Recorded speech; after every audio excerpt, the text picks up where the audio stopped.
ศิษย์เก่าครุศาสตร์บัณฑิตสาขาวิชาการสอนพระพุทธศาสนาและจิตวิทยาแนะแนววัดศรีดอนมูลซึ่งเป็นศิษย์เก่าของวิทยาลัยสงฆ์นครลำปางจะได้เป็นองค์เทศซึ่งการดำเนินกิจกรรมในการเทศมหาจารย์ก็ดำเนินต่างมาถึงกึ่งละเนาะกึ่งคอนต่างละซึ่งการที่7นี่ก็เป็นมหาปนจะประกอบไปด้วย80พระคาถาซึ่งก็จะกล่าวถึงในเรื่องของป่าใหญ่ซึ่งพี่น้องศรัทธาท่านผู้ฟังที่ฟังอยู่ต่างบ้านต่างจองหรือไล่สดก็ดีก็ได้ปากันตั้งจิตตั้งใจได้การสดับรับฟังตั้งทำหลวงเวียงละกรเทศมหาจารย์ครั้งที่21ซึ่งอยู่เป็นกู่เป็นกิ้มกันในสถานที่นี้ก็คือหอประชุมวิทยาลัยสงฆ์นครลำปางก็ส่วนหนึ่งแหมส่วนหนึ่งที่เดินทางมาบ่ถึงอยู่ตั้งบ้านตั้งจอง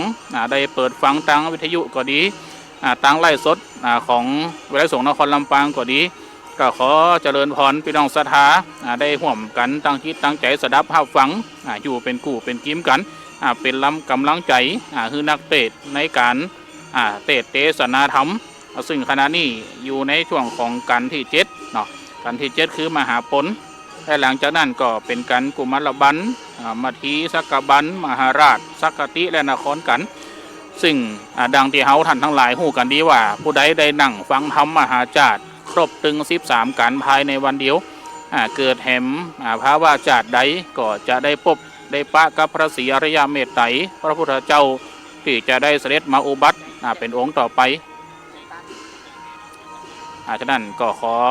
เจริญพรพี่น้องศรัทธาได้ห่วมกันสดับรับฟังธรรมมหาจารย์ของตั้งธรรมหลวงเวียงละกรในครั้งที่21เป็นลำดับต่อไปเน้อขอบคุณพ่อครูใหญ่ปีพาดระนาดกองชื่อดังเสียงเด่นดังปีพาดฟังชัดขับทุ่งฝายบรรเลงศิลป์แห่งจังหวัดลำปางหนอ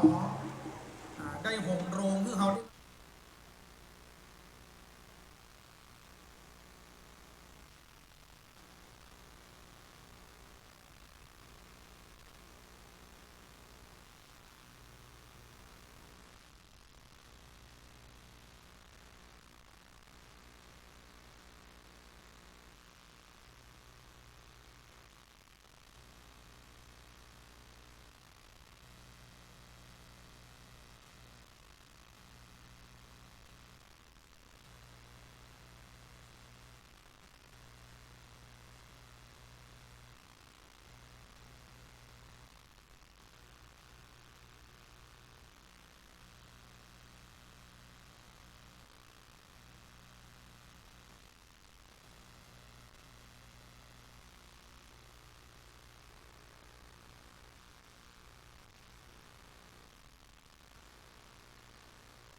แม่พริกทั้งหมดทั้งเสียงเป็นเจ้าภาพในการนี้ มหาพลว่าด้วยเรื่องราวที่พลาน7ตบุตรได้จี้ห้องบองหูบองตางให้กับเท่าชูชกเข้าไปในพลาน7ตบุตรได้ได้เชื่อได้เจิญได้บอกที่เขาวงกฏไปปบใส่ฤาษีไปจุฤาษีแหมจี้ห้องบองหูตางไปหาอาสมของพระเวสสันดรและต้องเลือกเวลาไปตอนเจ้าที่จะไปขอลูกเต้าเข้าปันของเปิ่นเพราะว่าแม่จะต้องข่างลูก เพราะหูวานพนางมัดสีจะต้องออกไปหาผลหมากรากไม้ตอนเจ้า ชูโชคได้วางแผนที่จะไปขอลูกเต้าเข้าปั้นกันหาชาลี เรื่องราวจะเป็นอย่างไร พระธนพลพิมพสิริ วัดศรีดอนมูลตำบลเจ้าซ่อนอำเภอเมืองปานจังหวัดลำปางศิษย์เก่าครุศาสตร์จะเป็นองค์ปาฐกและในโอกาสนี้เก้ากับผม ขอกราบอาราธนาในเมตตาธรรม ท่านด็อกเตอร์พระครูบรรณูลกิจปรีชา เจ้าคณะอำเภอแม่เมาะวัดทุ่งกล้วย ได้เป็นตัวแทนสมณศรัทธาคณะศรัทธาจุดเทียนส่งธรรมในโอกาสนี้กราบนมัสการด้วยความเคารพอย่างสูงยิ่ง ท่านเป็นพระนักการศึกษาสำเร็จปริญญาตรีโทเอกจากประเทศอินเดียนะครับปัจจุบันดำรงตำแหน่งเป็นเจ้าคณะอำเภอแม่เมาะและพระลูกวัดทั้งหมดเรียนอยู่ที่วิทยาลัยสงฆ์นครลำปางนะครับเป็นพระนักการศึกษาทั้งปฏิบัติปริยัติปฏิเวทสมแล้วนะครับที่เป็นสมณศักยบุตรภิกษุมงคลต้นแบบผู้ฝักใฝ่ด้านการศึกษาเรียนเชิญทุกท่านประนมมือขึ้นขณะนี้เราทำการถ่ายทอดสดนะครับไปทั่วภาคเหนือ8จังหวัดสถานีวิทยุภาคีเครือข่ายของคลื่นสีขาวกราบนมัสการขอบพระคุณในเมตตาธรรมด็อกเตอร์พระครูมนูลกิจปรีชาเจ้าคณะอำเภอแม่เมาะมาณโอกาสนี้เป็นอย่างสูงครับและในโอกาสนี้จะขอรับเกียรติจากอาจารย์ด็อกเตอร์จิรศักดิ์ปัลลัมอาจารย์ประจำคณะพุทธศาสตร์มจรวิทยาลัยสงฆ์นครลำปางจะได้อาราธนาธรรมในการนี้เรียนเชิญท่านอาจารย์ครับ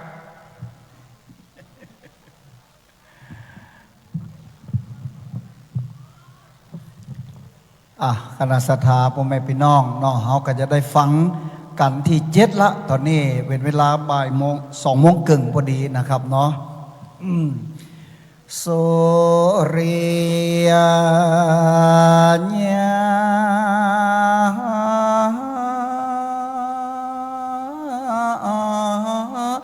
ก็มาเตียวจออาจสะดอนเตียงบ่มันก็บิดเบี้ยง่ายทั้งใดลำดับลำดามาถึงเจ้าตาภาษาเลือเสียสายมาลำเพ่งอยู่กลางดงไพรป่าเศร้ามานั่งภาวนาเมื่อคำเมื่อเจ้าเจ้าก็บ่ได้กินข้าวน้ำข้าว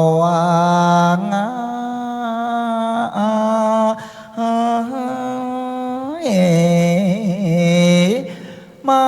ถึงดงป่าไม้ตังโบกคารณีที่ถอยพร้อมตั้งหมู่นกงาน้อยสากุลานา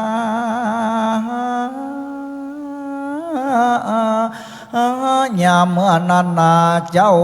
ตาภาษาก็มาห้ามปลูพามเทาว่าสันนี้ก็ได้มาคำแล้วคำเล่าเสียคงเท่าจังเตียวจอ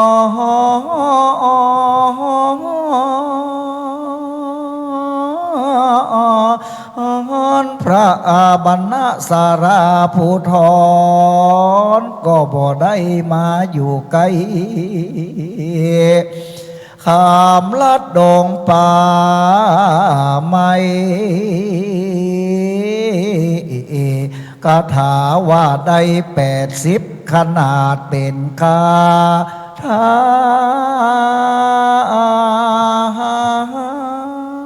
นาบัดนี้ผู้ข้าก็ขอโอกาสอาราธนาลูกศิษย์พระมุนีตนผ่านแผ่ว คืนนั่งธรรมาสแล้วก็จงเตสานา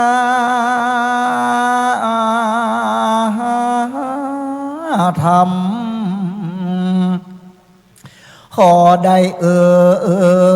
น้ำธรรมสัก2-3 กำกันว่าพระคุณเจ้าอีทในก้อยยางแล้วก้อยตั้งนะโมแลเด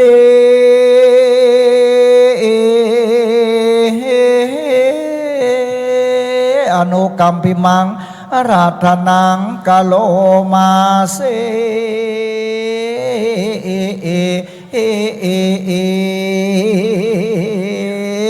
เสียงบักแค่เดียวขอนอบน้อมแด่องค์สารูปเจ้าปิมปาพระรสธรรมเจ้าขอถวายความเคารพพระสงฆ์เทรานุเทระเจ้าทุกรูปทุกตนขอเจริญพรไปยังคณะศรัทธาประออกไม่ออกต่างๆหลายให้ตั้งจิตมาแต่เฮียนเปลี่ยนใจมาแต่บ้านที่จะได้มาฟังธรรมมหาจารย์เวสสันดรจาดกผูกทวน7จิวมหาปนพระดับพระดาประโดยคาถาว่าได้80 พระคาถาขอคณะศรัทธาทั้งหลายอยู่ตั้งอกตั้งใจสดับหับฟังเป็นลำดับต่อไปเน้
ปา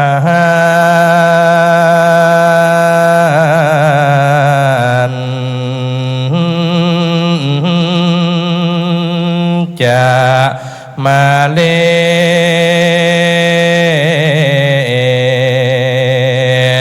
จิตโน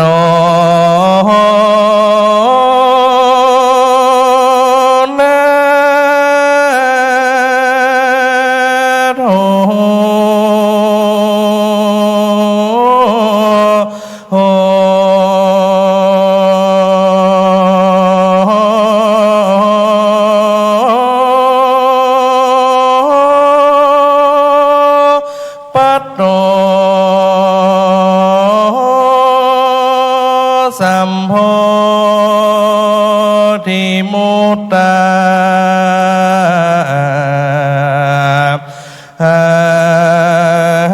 มัง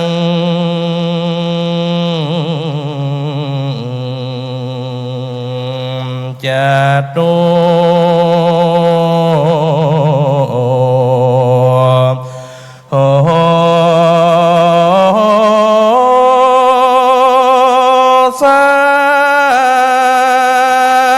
จั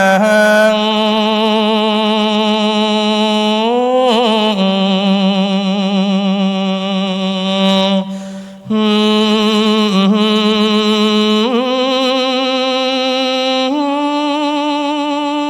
ปากาสี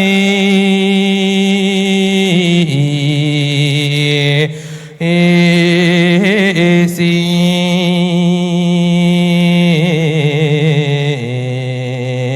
ธรรมมาจากกังปวา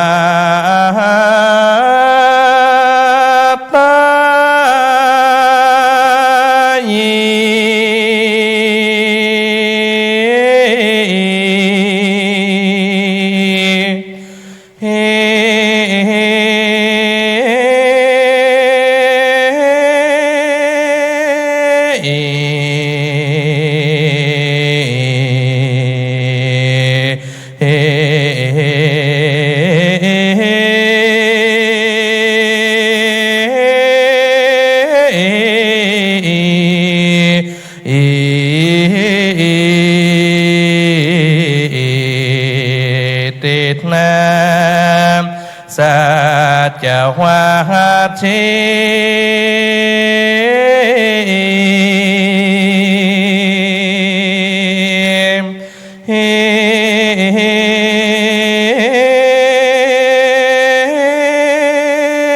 นะโหนตุเมใจญะมังคาลัง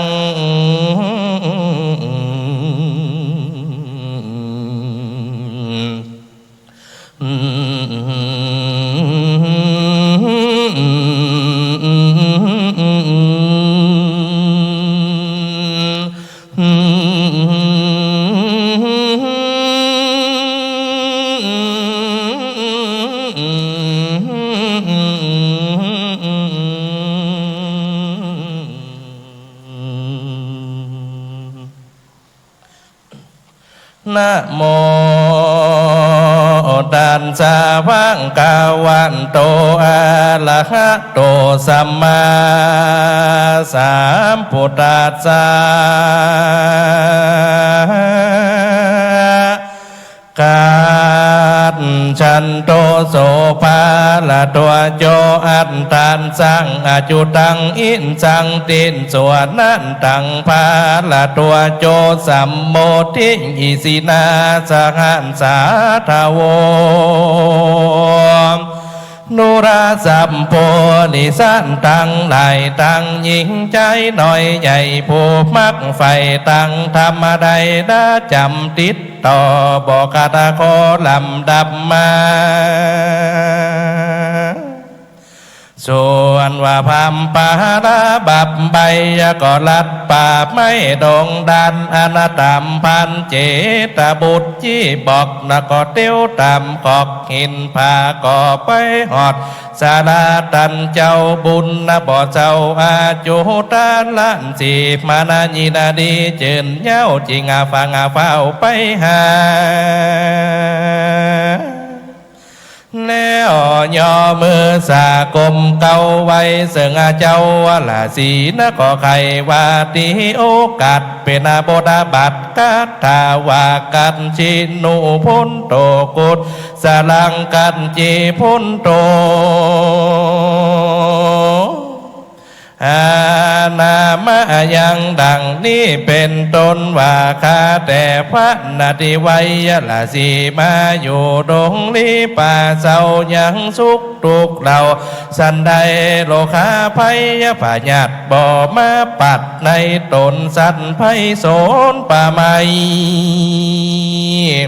ปอบมาไก่เบียนขี้เลี้ยงอินทรีบ่อยากจุ่มหัวจวักหัวมันยังพอจันตังเขาจะเลือเหมือนนั้นตาภาษาจุตาล้านสีฟังว่าตีพำเท่าจักตอบเล่าใครจะจิงเก่ากาถาวากุสาลันเจวาเมพระมาเนดังนี้เป็นต้นว่าดูราตนาพัมเฮาอยู่ดงลำป่าไม่บ่ไม่ใครหนาวในโลคาภัยใหญ่น้อยบ่จองหอยกาญาสัตว์ดงนาให้โหดเมตตาแล้วหลวดหนีไปและพรำเพยป่าโหดนิวัดสามผูกนิดูราตันพรำเฮามาอยู่นงลำมาป่ากวางปั่มเป่งสร้างป่าละมีนาบาวนาเดือนปียาวนานเฮาสุขบานยิ่งหยดนาบ่เจ็บปวดกายาจุมผาลามีมากหาบ่ยากเพราะฉันพามไผ่พันมาสู่ถึงที่อยู่อาสะลมพามพาลมมาจอบเฮานี่ขอบใจพามมาดันดันดงรำป่าไม่มาหอดใดคนเดียวตันจุงเตียวไปสู่ยังที่อยู่อ่างน้ำจำลาพัมปาตาแล้วมาจูสาลาจากกันเตอดูราตันพามตินทงกานินาพิญาลานิงอนานีมักกับต้องกินฝาดตั้งมากขาด สมสอยต้อยหมากเป็นดอยลูกน้อยหวานยิ่งกว่าอ้อยเมืองคนตันเตี้ยวโหนป่าเศร้าเจินพรำเท่าเดิมเจินพรำเท่ากินตามใจนะอีตำพิมป่านี้ยังสีตังโนราตันพรำน้ำนี้ใสเย็นเจินจ้อยไหลมาแต่ตองน้อยด้อยเขียวเขาขากะเตียวไปอาบตักแล้วขับนำมาอันวามพาลาลูกไม่กินอิ่มได้ตามใจน้ำเย็นใสมากเต้าเจินพำเท่าดูดกินแลนนาเมื่อนั้นจูจะกาพรำจมเจินยกมือยืนไว้ละสีนะก็ใครว่าที่เก่าถอยนะว่าข้าแต่เจ้ายอดซอยบุญนาเขียงปูจาแขกแก้วคาทับเอาแล้วจำเลินใจนวากาศนี่มาไกลแต่เล่าย้อนไข่หันยังเจ้าผู้ร้อนนะจิเวทสนาดอนบุญใหญ่ลูกเต้าไต้สันใจอาณาเจ้าไตไผ่ผ้าพับผักหน้านีมาบวชเป็นตาภาษาอยู่สร้างในป่ากวางดงไปตั้งจักไปหาเจ้าขอบอกเล่าข่าวดังได้เตือนตีนั่นตาภาษาลาสีนักก็ใครว่าตีบอกที่หือหูเตียมตั้งไป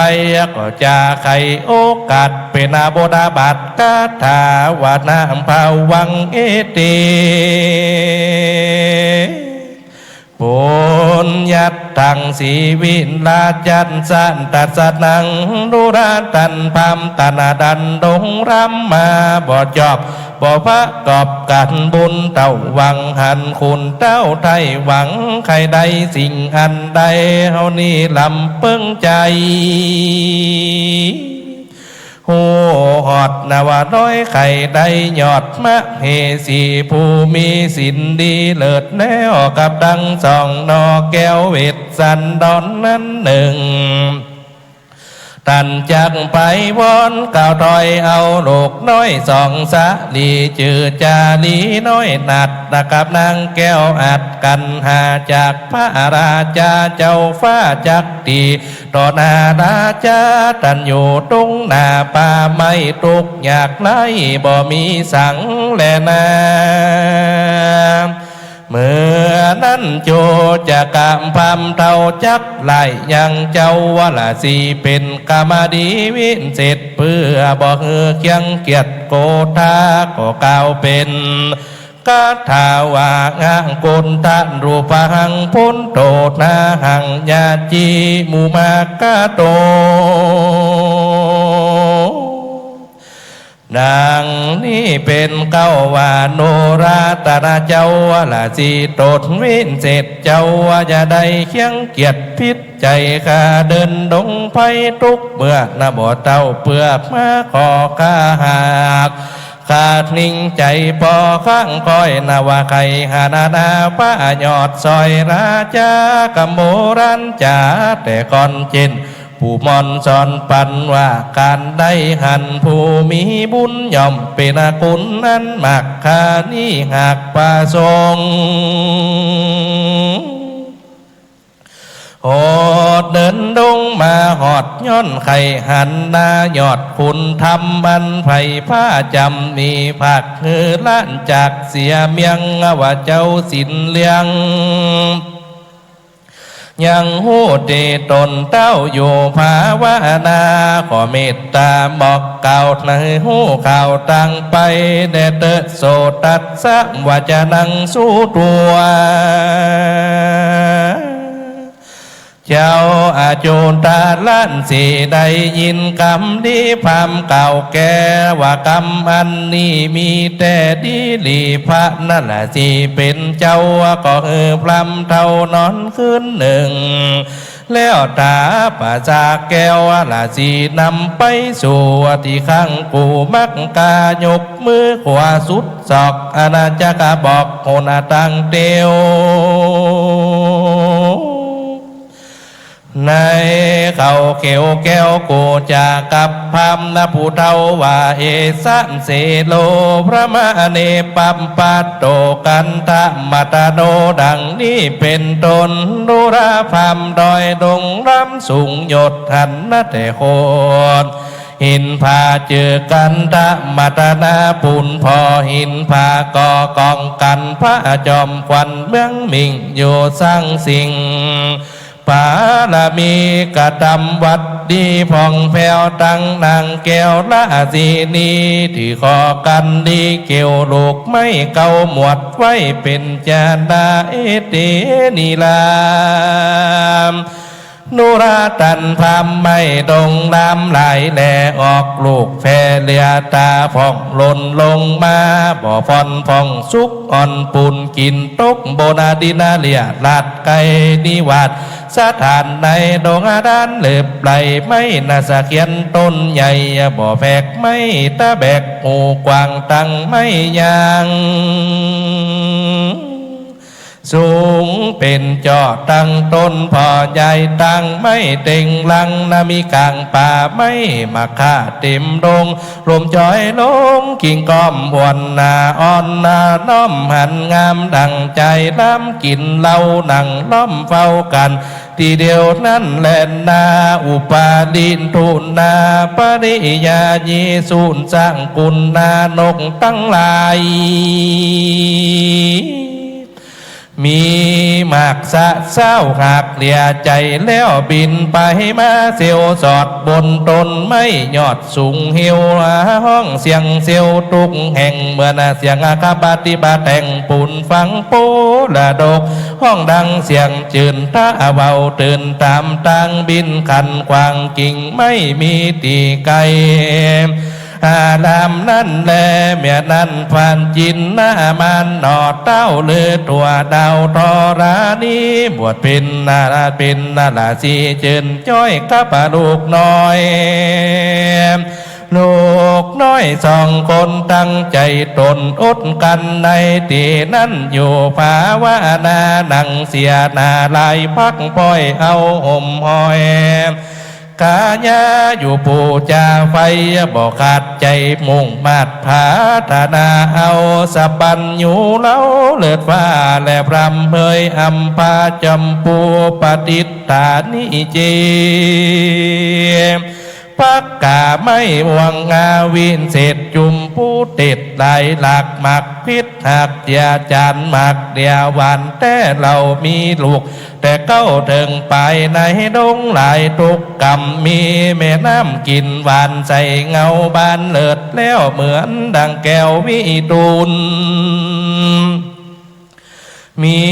ป่าสูนฝูงเต่าลอยเล่นเหล่าไปมาอันว่าโบกคาลานีทาราใหญ่กว้างมีตีข้างอาสะลมมาโนลมเลี้ยงหลับตากว้างอาบเย็นใจจังก่อนเต็มไปทุกขอบนาอุบลดอกเขียวงามเหมือนอาลามแต่ฟ้าทวันนาจิวานันทวานุนยานนั่นแลโคมาวาทานตันตามปตุมาเสตะโสกันติเยดังนี้ดูราพรามมาบัวขาวงามดังหาขาวดังผ้าโคมาหันเหลือตาแต่การตั้งดอกป้านเปื่อนจังก้อนพักตบสอนพักขับดูเดียงลาบเลียตาในดงนาจุกำข้างนาแม่น้ำมุดจาดินกลุ่มพีลาจานจังแค่และป่าขามังก่อนลาไปมามี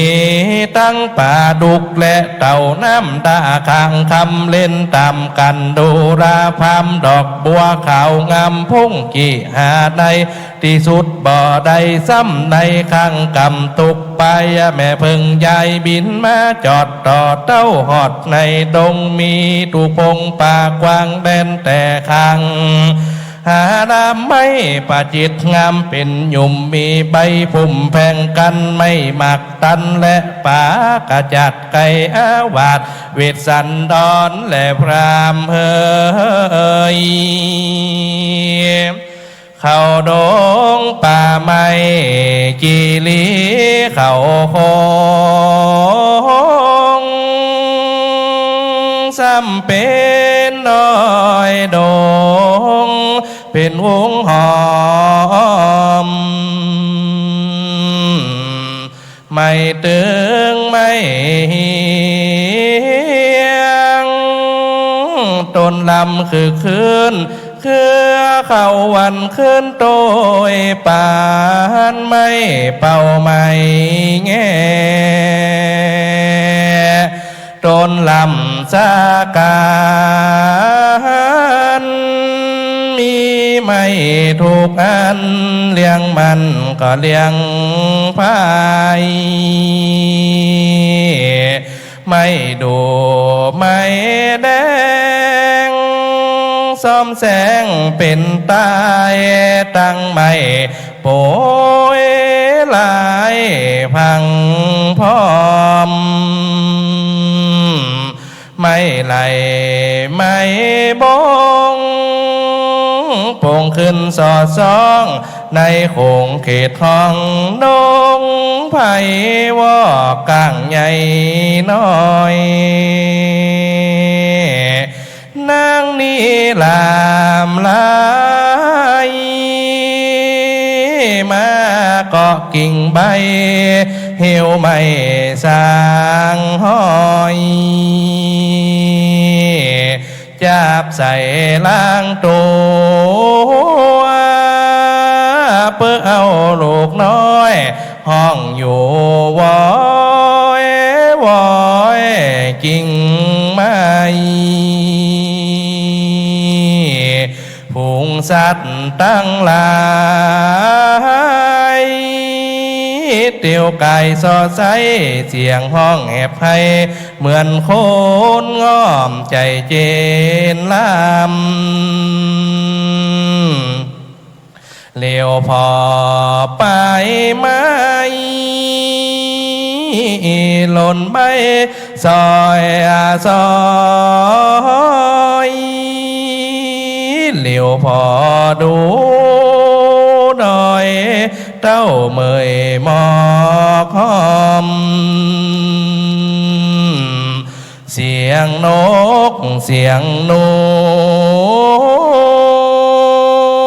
มันมาลำทองเสียงวิ่งวอ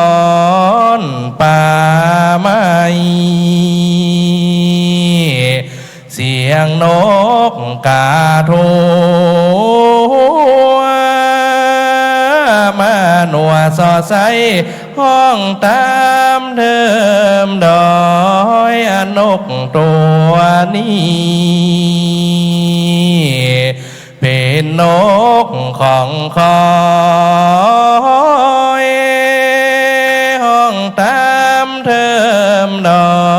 ยห้องคอยคอดคองเสียงนกตั้งล้อมาจะลำทองเสียงวิ่งวอนมวนนักเสียงนกปาตามาจะปักตักวันกันไตไปมานกคุมนกเก้าแขกเต่าและลัวทั้งนกปาตาอีลูและอินนกแซวกินปีและนกเขามินบินไก่จอยวอยขอบฟ้าเฮตาอุตตากัสสะมิงโดราพามในดงรำมามีโจกำแตบน้ำฝั่งทุกไปดอกบัวใหญ่งามสะผู้ปักบุงอยู่เป็นกอง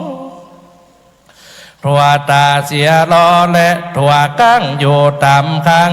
ลำพักตบงามเป็นดอกผิวเหลืองหมอกซอยต้อยตามเฮาดอยสาระอาดน้ำ เหมือนอากาศใสงามฝูงคนลามตัดดอกไม้หอมหอดใด7 เดือนกลิ่นหอมเจียนไปทุกขอกลมพัดหอดพับดงและนาตีนี้กะกาลุนจาตานี้ดูราตันพามหมักฟักงามมี3 สิ่งใหญ่แต่ยิ่งกินหวานคือสันฐานหิมแห่งหันตีนั่นเจอมุดนาจาลินมีเหนือดินปั่นไฟมีลูกใหญ่แต่เต่าให้ตานมีพระมานไหลเผาใหญ่แต่เต่าให้ห้ามมีหลายลำหลายซ้ำใหญ่แต่พำปอยวนมีตั้งส่วนพักกาดไก่อาวาดเวทสนาดอนหอมเตรียมซ้อนหอมบัวมีตัวเจ้าเขาไผ่ปอปิดใส่ถงปลาและพรำเฮยนุราพามยาห่างจ้างดูวินเศษนาสะเอ็มเต็ดหอมไก่มีในไผ่ตุกกอกตั้งดอกซ่อนหอหอมไก่เกี่ยวลำไปเกาะกอดเลียนมุ้งยอดถึงปลายกวาวเครือใหญ่ก็กอดไม่เกี่ยวแต่ลมไตไปบนนาแลปุ่มป่านี่จะดอกไม่อันกู้ว่ามีในป่าหิมมาปานมาตูจาพระการหนึ่งเหล่าเต่ามีหังเพิ่งกินหวานนักแก่อันตัวแม่จางบินหนีสัตว์ตะบุตรมีตุกสิ่งรสหอมยิ่งกินหวานสาละปีบานดวงใหญ่ตัดกันไขว่เจือจันนสมุนละเพชรหวานทุกสิ่งกินนักยิ่งเป็นยาเดียมพันสีนาคะหมอกกดสอดอกเดียงลายดอกคำนายมีเหลือแหล่นอดน้ำแก่กลางดงขมินคำลงลำหอระดันงามตุงแง่กำคุ้นแผ่เต็มไพวานาในป่านี้นามีตุงสิ่งยาทิพยิ่งเหลือใจแหล่พรำเฮยเอตันตัดสีหะปัญญาคาจะส่วนดาจะสีและเสียคงเสียเลี้ยงกงหลังนอนมีตังปังป้อนไปเป็นหมู่แม่จ้างกูตัวไปอันว่าทาลายโอนเห็นมีหมักเห็นอมหักหุ่มเลียวและมังเตียวเป็นหมู่ฟันเลี้ยงอยู่เลี้ยงลายและนาสุโนปิจะมาดำมาดังดังตัวการตัวข่าวจนหางยาวหยอกกันย่างมีตังอาเบวบางดังนี้ตังจุงกันนี้ยะยุนลิงห่อนสุนจุงกันกวางเขาอันเป็นงาแม่เนื้อกว่าจมกันมีตั้งมีอันมีหางสันควายเถียนดันก่อบงแมวเถียนลงแล่นเล่นฮุกวิ่งเต้นเป็นหมู่อยู่เป็นกูผัวเมียกะตายเจียไปเป็นหมู่ฝูงแห้งจับอยู่สองกาสัตว์ดงนาใหญ่น้อยเสียไหลแผ่วไหลเสียป่าดุกยุงนันนามีในเทียนทองเสียงตูทองปูนกัวสีขาวดีมัวมุนหมุดนกกระพุดหางแดงนกกุกแก่งเขาไม่นกเอียงไหลจิกกันห้องกลางวันย้ำเตียงเสียงหวีดเวียงปูนฟังมีตังนกเขียนยังจังฟ้อนห้องออดอ่อนห้องอยู่กอเสียงดังนะกอห้องบิดละมีตังนกผีดและสาลีกานกเขาเขียวมาในเทียนบินาน้อยเลียนไปมาและพรำเฮยนุราตันพามแม่นจักไตไปสู่อาจจะลมแห่งเต้าอุดมเวทสันตาละลัดนามอันนาจักกากัดเตียวมาเป็นอันสื่อนักหนาบอกกดขอดคนใดไปหอดแก้วกูดีเขาว่าบ่มีความอดอยากกินอิ่มปากต่อเต้าตีคาอันมีรสหนาหลายหลักนะบ่ลำบากในใจเจ้าจอมไตนอน เต้าอันอยู่ดันดาวดงลีกับเทวีลูกน้อยอยู่แต่แดนก้อยดอยคำตันนาตาลงทำวินเสร็จอยู่สร้างเป็ดเป็นจีขอกันนี้แต่งไว้เกี่ยวลูกไม่นำมาหนุ่งนังเสียนาแต่ใจนอนห่มไม่เนื้อดินมักใจยินดีทุกเมื่อใจเจ้าเจือนิปานนะก็มีแลรำเฮยตะมาทางปะกาสินโตสัทธาอาหะนาอิตังสุตัวพระมานาพันทุงอิสิงกัตตัวปัทักกิจนังดังนี้เป็นเก้าพระพุทธานเจ้าก็กล่าวว่าเพ่งเขาเวนุราเพ่งโคตังหลายจุงจักฟังอนิยายนี้โสดส่วนว่าโคตจูจะกาพรามได้ยินคำงามแห่งเจ้าว่าละสีหักเก่าหือหูข่าวตั้งไปมันดีใจบ่น้อยกับโดยพระยอดซอยละสีพรำนะก็มีใจหุ่มกว่าเดินเข้าป่าดงดำมันนะก็กาดตำมาปัทักสีนะเวียนหลอบไว้นบนอบละสีจากกรรมดีบอกเราละท่านเจ้าตาป่าจาหยิบไก่กาจะใจเขาป่าไม่ดงไผ่ไม่ใจไปหอดสู่ในที่อยู่เวทสันตาละลาดก็มีวันนั้นแลนะมหาปนปัปปังนิทิยาตา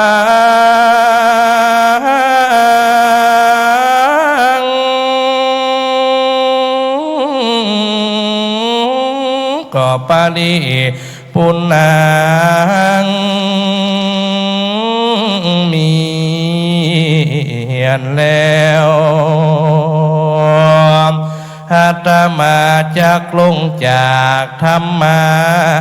สแก้วขอศรัทธาตั้งหลายแปลงใจดีผ่องแผ้วแดดนอย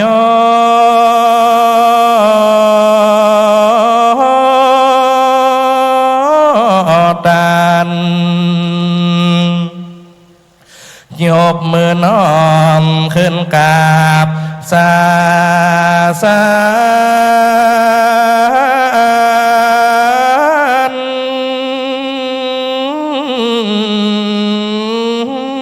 กับธรรม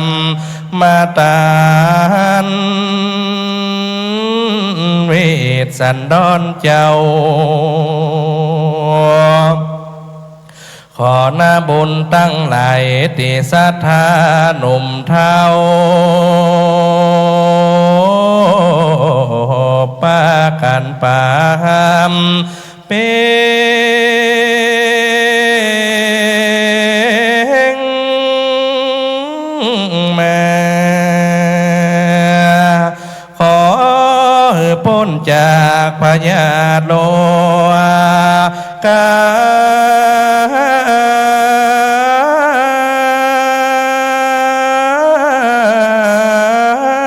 สปาพยาอย่าได้มาแวดไกลกึดยังหวังยังก็ขอได้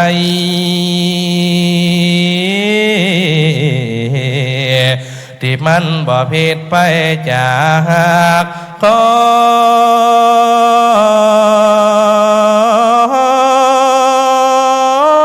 องธรรมที่ทรงพละมุนากาม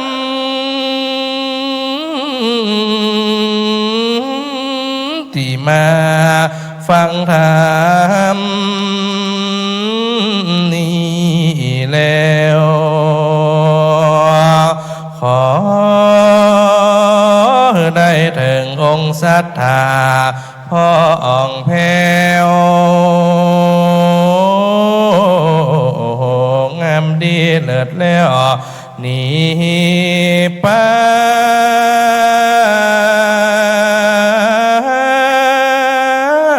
นังขอได้เกิดมากำศาสนาเสียงทีลากานคือพระผู้มานตนตีแหอาดิยะเมตไตรนอลา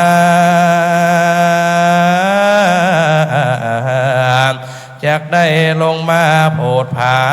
ยเมื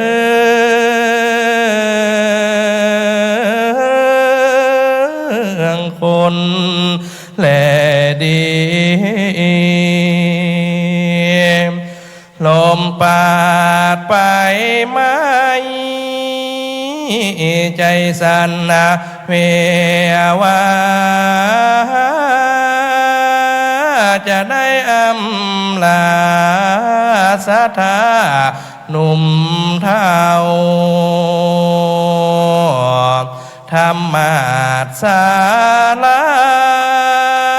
ตั้งสารูปเจ้าข้าขอลาไปก่อนแล้ววันหน้าวันตาบอกกากัดแก้วจะได้มานีแถมกำกันบุญลูกนาคหลังได้หันการขอจาลำผ่านน้ำลาเจ้าบ้านต่อสากไฟปะเสียสักซ้ำอย่าลาบตาจังลูกไทยเวลามันยัดมาสัดจำนี้เวลาบ่มีจักปิกเมื่อบ้านกว่าแต่ลมหนาวเงาสะท้านเย็นตัวขิงโคนลูกซ้ำหนตั้งกายมีแต่ฝุ่นมุกกายผ่านป่ากว้างดงไผ่ข้าวตั้งไก่ลำป่อบ่อหันนายกึดยากจะไปอะไรบ่น้อยลีลำเปิงอยู่ข้าคอยตัวข้าหมอนน้อยลาไปเติงเวลาแล้วศรัทธาตั้งหลายขอลายิ่งใจตั้งหนุ่มแลเท้าสะบันงายมบ้านลำไปใบหอยตัวข้าหมอนน้อยจะขอลา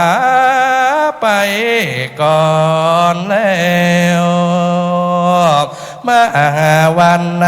านินทิตังกีญาสังบันลานาวินเศษจาห้องเหตุยังมหาปนอัลลพดับพันดาไปโดยคาถาวาได้80 พระคาถาก็บังคมสมเด็จเสร็จแล้วเท่านี้ก่อนแล้วสาธุสาธุสาธุบัดนี้พระธรรมเทศนากันที่6กันที่7ได้บัวรมวลมหาพลโดยองค์ปาฐกคือพระอาจารย์ธนพลพิมพสิริ ศิษย์เก่าครุศาสตร์มจรวิทยาลัยสงฆ์นครลำปางวัดศรีดอนมูลตำบลแจ้ซ้อนอำเภอเมืองปานจังหวัดลำปางเป็นองค์ปาฐกแสดงพระธรรมเทศนาในกันนี้มหาพลว่าด้วยเรื่องราวที่เท่าชูชกได้ถูกจี้ห้องบองหูจากฤาษีไปสู่ยังอาสมรอตอนเจ้าคือผนังมัดสีออกไปเก็บผลหมากรากไม้จึงจะเข้าไปขอกันหากับชาลีผ่านเรื่องราววรรณกรรม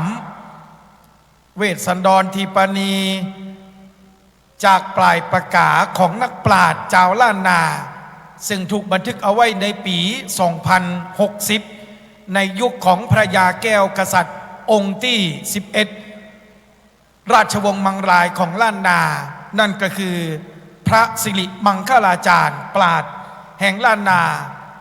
อดีตสมภารเจ้าอาวาสวัดเจ็ดยอดพระอารามหลวงเกาะรวม500 กว่าปีละนะครับ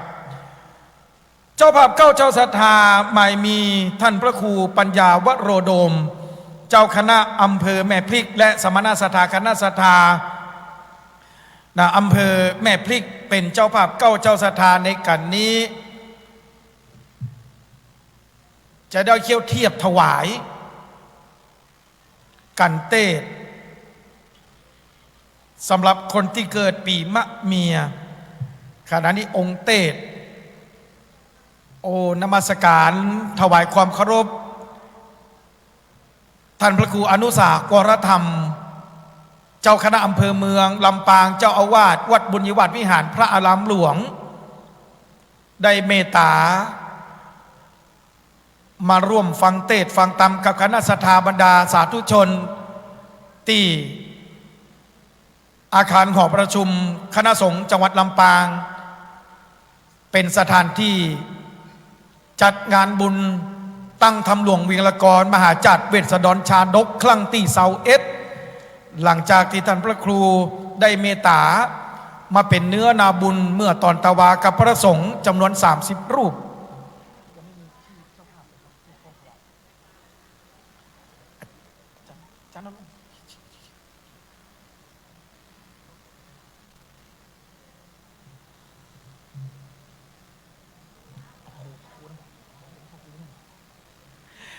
กลับอาราธนาท่านผู้ช่วยศาสตราจารย์ดร.พระครูสิริธรรมบัณฑิตรองผู้อำนวยการฝ่ายวิชาการวิเลยสงฆ์นครลำปางได้เป็นตัวแทนสมณศรัทธาคณะศรัทธาสาธุชนเข้าเทียบถวายกันเทศกลับนมัสการด้วยความเคารพอย่างสูงยิ่งครับ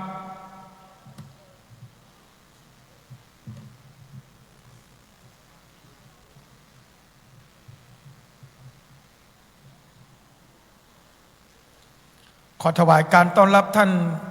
พระครูวิสุทธิศรีละประสิทธิ์เจ้าคณะตำบลเสด็จเจ้าอาวาสวัดปงออมพร้อมกับคณะสงฆ์ทรงสมณศักดิ์เจ้าคณะพระสังฆาธิการที่ได้เมตตาเดินทางมาถึงและเป็นกำลังอกกำลังใจให้กับคณะศรัทธาสาธุชนที่ได้มาร่วมฟังเทศน์ฟังธรรมมหาจารย์วิงละกรครั้งที่21ขณะนี้องค์ปาฐกจะได้ฮือพรคณะศรัทธาบรรดาสาธุชนเจ้าภาพเก้าเจ้าศรัทธาที่มีน้ำหยาดตระเตรียมเกียมน้ำหยาดเลยครับกราบนิมนต์ด้วยความเคารพอย่างสูงยิ่งคณะศรัทธามีน้ำกระเกียมหยาดน้ำเป็นลำดับต่อไปเน้อยะถาวะลิวะหาภูราปาลิโพเรนติสาขลังเอวะเมวะอิโตเทนังเปตานังอุปกปปติอิจิตังปฏิตังตุมหังคิปะเมวะสมิจันตุสเพโพเรนทุสังกปาจันโทปนะละโสยถามณีโชติละโสยถาเอวะสปิติโยวิวัตสันตุสปะโรโกวินาสันตุมัตเตภวันตุนตรายโยสุขีติคาโยโกภวะอภิวาทานาสีลิสานิจังอุทาปจายโนจัตตาโลธรรมาวัฏันติอายุวโนสุขังปะลัง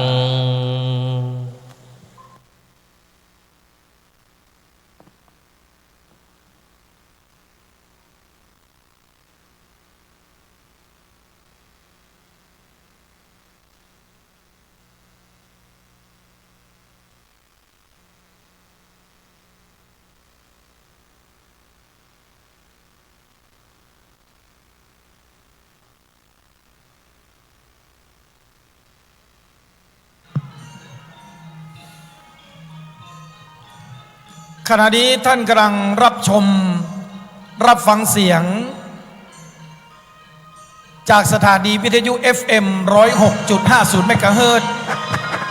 และสถานีวิทยุภาคีเครือข่ายทั้ง 8 จังหวัดภาคเหนือ ถ่ายทอดสดเสียง งานบุญตั้งคำหลวงมหาจากรเวสสดรชาดกครั้งที่21